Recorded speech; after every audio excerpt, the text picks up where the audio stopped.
Hartzell Rogers had a young daughter whose name was Mariah. They named the street and the bridge after his youngest daughter. It's called the Mariah Street Bridge. During the summertime, with a tremendous number of pleasure craft that travel along here, this bridge will sometimes swing 2, 3, 4, even 5 times an hour, tying up traffic in both directions for an awfully long distance.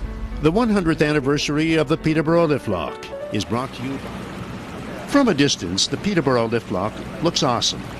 It was considered revolutionary when construction began over 100 years ago and remains to this day a bold concept. Hello, I'm Graham Hart. Although the Trent Severn Waterway is now described as a recreational paradise, it was agriculture and logging that actually created the need for a waterway in the first place. Early settlers thought that an inland waterway would speed up transportation of their lumber and agricultural products to markets in Toronto and beyond.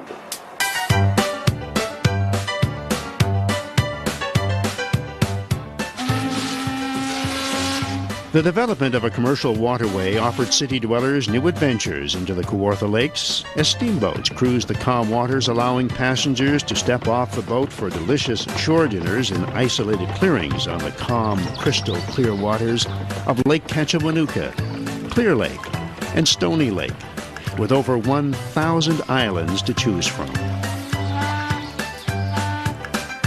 It was the arrival of the motor car and train service to Peterborough, Lindsay, and Lakefield that forced the steamboat to give way to recreational boating.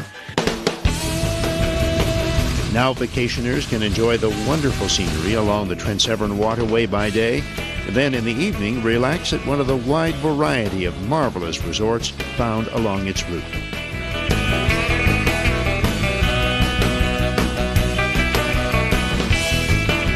But commercial and ultimately recreational use of the waterway really started right here in Bobcaygeon, Ontario, with the building of a small wooden lock in 1833.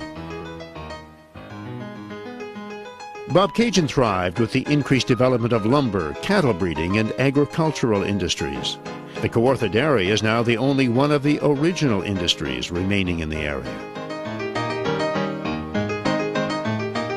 Peterborough, Ontario, the Electric City, is also located on this 386-kilometer-long waterway and was the first city in Canada to light its streets with electricity. And although the nickname did not come from the early development and production of Canadian General Electric, the first water-wheel-driven electric generator in Canada did, and it was built here at the Peterborough plant in the early 1900s. Established in July of 1892, CGE combined Edison General Electric, Edison Electric Light, Thomas Houston International Electric, and Toronto Construction and Electric Supply. During its proud history, CGE Peterborough produced 5 475 million watt generators for the huge Churchill Falls Hydro Project, and generators for the Grand Coulee Dam project in the United States.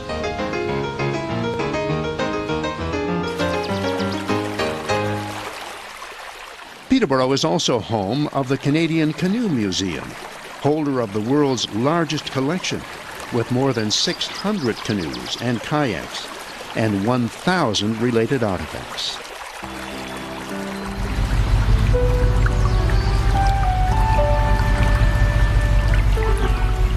Designated a National Historic Site, the Peterborough Lift Lock, now 100 years old, is a magnificent engineering feat and is the highest hydraulic lift lock of its kind in the world.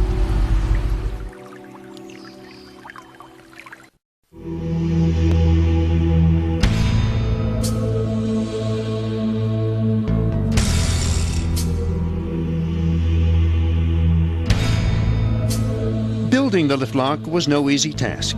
The excavation alone took almost 3 years to complete.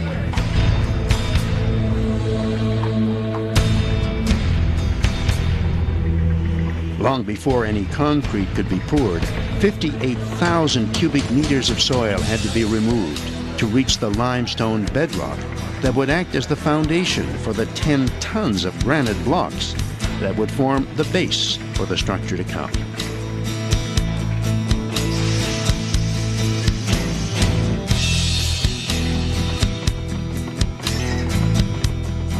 It was, to say the least, a gargantuan undertaking, and weather would play an enormous role in the construction equation.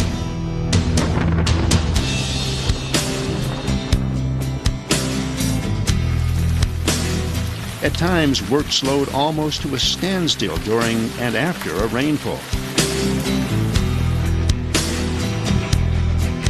A steam shovel and steam locomotives to haul dump cars filled with excavated material made the job a little easier.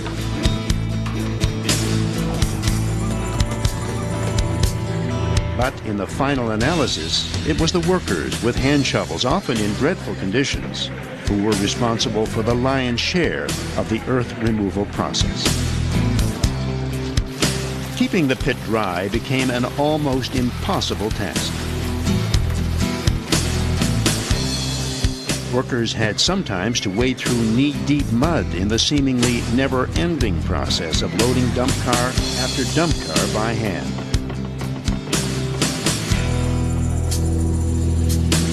Finally, with the limestone bedrock now exposed, the granite blocks were put into place as a foundation for the giant rams and water-filled chambers.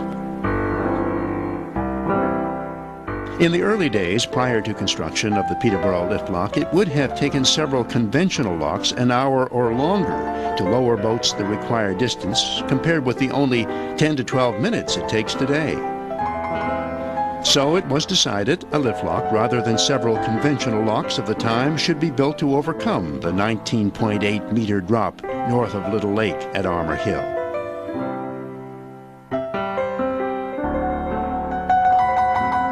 The excavation and concrete operation took approximately 6 years to complete, 3 times as long as planned. Due to a general inexperience in the development of such a project, new and often untried approaches had to be considered in an effort to overcome the many obstacles and challenges presented not only by the weather and the difficult terrain, but by the sheer enormity of the project.